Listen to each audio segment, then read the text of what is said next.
एक बार की बात है। एक गांव में पंकज नाम का आदमी रहता था। पंकज सब्जी बेचने का काम करता था, लेकिन बहुत मेहनत करने के बाद भी वह अच्छा नहीं कमा पाता था, जिसकी वजह से वह बहुत परेशान था। एक दिन पंकज सब्जी बेचकर अपने घर को लौट रहा होता है।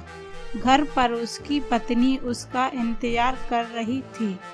आज बहुत देर हो गई है, ना जाने कहाँ रह गए हैं। अरे क्या हुआ? कभी कभी तो देर हो जाती है और तुम सोचती हो कि मैं फालतू घूमता रहता हूँ, पर जब देखो मेरे ऊपर गुस्सा करती रहती हो। पंकज की बात सुनकर रानी कहती है, अरे आप तो फिजूल में गुस्सा कर रहे हैं, मैं तो बस आपकी चिंता कर रही थी। तभी पंकज के दोनों बच्चे वहाँ आ जाते हैं। पापा पापा, कल हमें स्कूल वाले घुमाने के लिए ले जा रहे हैं, मैं भी जाऊं क्या? कहीं नहीं जाना है, घर पर ही रहो और पढ़ाई करो। वैसे भी हमारे पास पैसे नहीं हैं। पापा, तुम्हारे पास तो कोई पैसे ही नहीं होते हैं। एक छोटी सी फरमाइश की हमने, आप उसको भी पूरा नहीं कर सकते। गोलू की बात सुनकर पंकज को गुस्सा आ जाता है और वह गोलू को जोर से थप्पड़ मार देता है।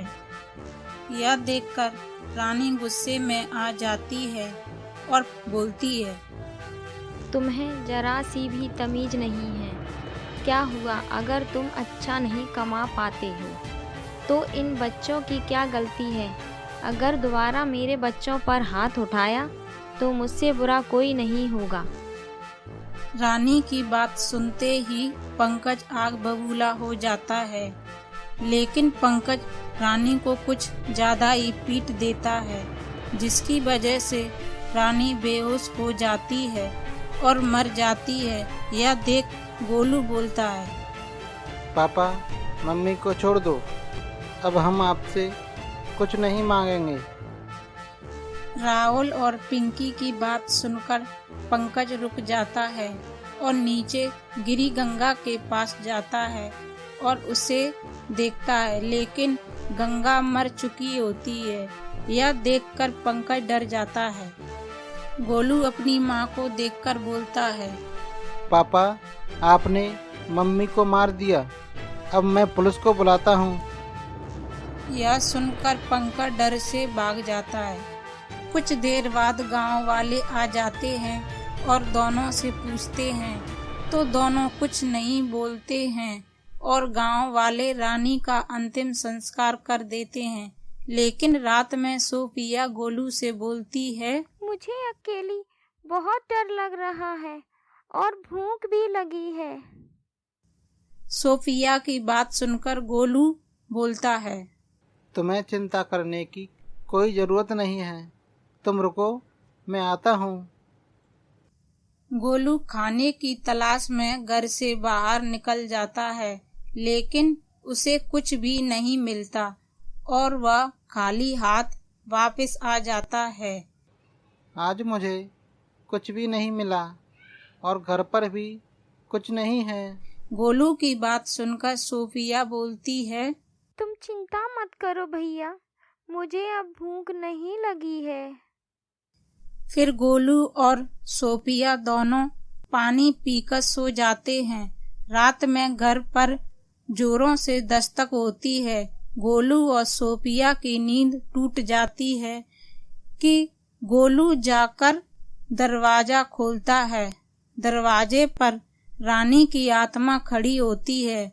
रानी की आत्मा को देखकर गोलू खुश हो जाता है। रानी की आत्मा घर के अंदर आ जाती है। सोफिया भी अपनी माँ की आत्मा को देखकर खुश हो जाती है। अगली सुबह रानी की आत्मा गोलू और सोफिया को लेकर दूसरे गांव में चली जाती है और रूप बदलकर चाइनीज फूड की रेडी लगाने लगती है। मैं उस गांव से तो बाहर आ गई, भगवान मुझे कोई पहचान ना सके। हे भगवान, मेरी मदद करना कि मैं अपने बच्चों की अच्छे से देखभाल कर सकूं। तुम तो बहुत ही स्वादिष्ट चाउमीन बनाती हो। मैंने इतना बढ़िया चाउमीन नहीं खाई। गांव वाले की बात सुनकर रानी की आत्मा बोलती है, भैया, मेरे पति को तो मेरे हाथ का खाना पसंद नहीं है। अच्छा मैडम, मुझे माफ़ करना। आपके पति को फिर कुछ नहीं आता जाता, उसको नहीं पता स्वाद क्या होता है।